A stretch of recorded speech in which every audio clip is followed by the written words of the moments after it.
Hi, this is Jen with Jen's Ink Spot, and I'm back with another video today. If you remember the last video I shared, it was using Frantic Stamper's pop-up bases dies, and I have another video today that I'm going to show using these 3 rectangle dies here. Last time I showed you how to use this long rectangle that scores on the side. And this time we're going to use these 3 little rectangle dies. There's several ways to use them. This is just one of them, and I'll start by showing you my card. This is the front of the card that I made. I used Frantic Stamper dies on here, and I kept this front really simple because I want to have the impact of the card on the inside. So when you open the card, you have these pop-up elements inside, and here's a view kind of from the top side so that you can see what it looks like. And the wonderful things about these pop-up base dies is that your card folds flat, so if you're mailing it, it's not bulky like it would be if you were using pop dots, and you don't want those on the inside of your card anyway. So I'm going to show you how I constructed this card and how I use these little dies, and hopefully it'll give you an idea of how those 3 little rectangle dies work. So the first thing that I did was prepare the inside pieces of my card, and I started by cutting a bunch of different star shapes, and I wanted different sizes, so I cut several different sizes of stars in both gold glitter cardstock and metallic gold cardstock. There's lots of Frantic Stamper dies that use stars, but the 2 that I use for this is one of my favorite Frantic Stamper dies. It's called Stars and Stripes Photo Card, and as you can see, there's 4 different sizes of stars. You actually get 5 because this star die cuts the inside and the outline die. I didn't use the outline die on this card, but you easily could. And then for some smaller dies, I used this diagonal card sketcher die, and I used the little stars, grouping of stars. There are 3 little stars, and I used those for some of the smaller stars on my card. I already die cut the little cupcake, and this is a new set from Frantic Stamper called Delicious Cupcake. It's a set of 6 dies. I cut the base, and I cut the frosting in a little swirl, and then I also cut the candle. Now you can adhere your candle through the slit in the frosting if you'd like to. I did this because I felt like it provided a little extra support for my candle since it was going to be popped up, but you could also just as easily put it behind the candle or just right on top if you wanted to. Now I'm going to do this inside of this card slightly different than I did the card that I already made. As you can see, the top part is orange, the bottom part is mint. So what I've done is I've already prepared my card front, and I've scored it, if you can see that. And then I'm going to take a piece of orange cardstock that I have trimmed down, and I'm going to use it as a mat, as a frame. So you'll have a little bit of the mint around the edges, and I just think that that'll help the contrast a little bit more, and I think I'll like the way it looks better. Okay, so now what I'm going to do is show you how I'm using those 3 little rectangle dies. Here's a piece that I've already started to prepare for the inside. This is the piece that's going to fit right on the cardstock like this.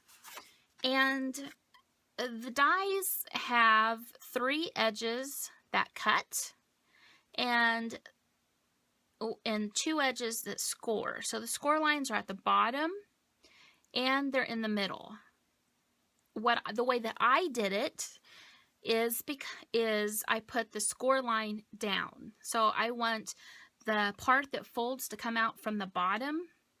So I'm going to put the part where it scores facing down.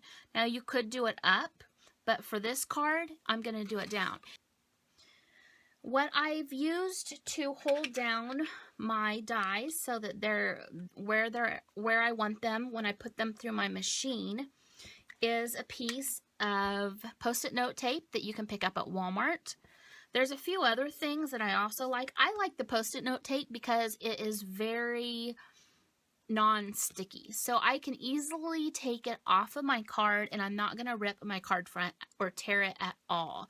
So frustrating when you've done everything that you want to do and your cardstock rips because your tape is too strong. The other tape that I really like is this matte finish removable tape by Scotch. I find this at places like Hobby Lobby. The other thing that you could use to hold down dies like this is some washi tape. And you want a really low tack washi tape. This one is really low tack. The other thing you can do to make it less tacky is just stick it to your skin a little bit, and that'll help take some of that tack away. But if it holds too well, it's going to tear your cardstock. So you just want to make sure that whenever you adhere it, that it's not going, when you pull it up, it's not going to tear your cardstock. So I have this ready now to run through my die cut machine, and I'm going to do that and I'll be right back. Okay, so I've just put this through my die cut machine and I'm going to take off the tape. You can see how easily it comes off, and a lot of times I'll save this tape to use again because it's still perfectly good. And as I'm taking this off, you can see the different sizes of the rectangle dies that I've used. And the reason that the different sizes are important is because that is going to determine how far your die cut is going to stick out. So that's how I've done this card. Now it'll score the bottom, and then it'll also have another little score line in it. So as you fold, you'll know exactly where to fold. Now for this card, I wanted to put this little tab up a little bit higher than I put it on here. On this one, it's way down here. So I put it, it's probably about, on my last card, I probably put it right at the top of this, where this washi tape is. This time I put it up a little bit higher because when I put my cupcake on there, I want it to be held in the middle. I want it to not be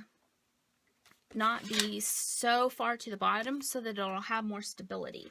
I think if I hold it right in the middle, that'll help it to stick better. So again, I want to make sure when I put this on that I put it towards the middle of my cupcake so that it will add more stability. And then what I'm going to do is I'm going to take a couple of my stars, and I'm going to use my largest stars because that's going to cover the area on my knobs the best. Not really knobs, but you know what I mean. My little rectangle pieces. Okay, so there's my star. So you can see the difference of how much they hang out from the card. And then they'll just fold right up when I'm ready for them to. You could do all of them with the same size of rectangle pop-up bases, but it was just easy to adhere them all together. Now I'm going to show you another trick. If I adhered this just the way it was, like this, the recipient would be able to see the green behind there, which that's okay if they do. But what I've done is cut just a little piece of orange cardstock, and I'm going to put it right behind there so that doesn't show through. I think that makes it look a lot more polished and clean, and it doesn't draw attention to the holes that I've left by cutting those rectangle dies. Now the difference looks like that. Looks a lot more finished. It looks a lot more clean. You can still see that I've die cut, but it's not near as glaring. So what I'll do now is I'll just take some more of the stars that I've cut, and I'll just start putting them on there where I think that they'll look the best. And I'll alternate between the metallic and the glitter, and then I will adhere them again with glue dots. Then the last thing that I'll do is I'll take this sentiment that I've cut, and I have adhesive already on the back of this, and I will just adhere it to my card. That is how I put together this card. I hope that helps you to be able to visualize how to use those 3 little rectangle dies that come in the pop-up base dies.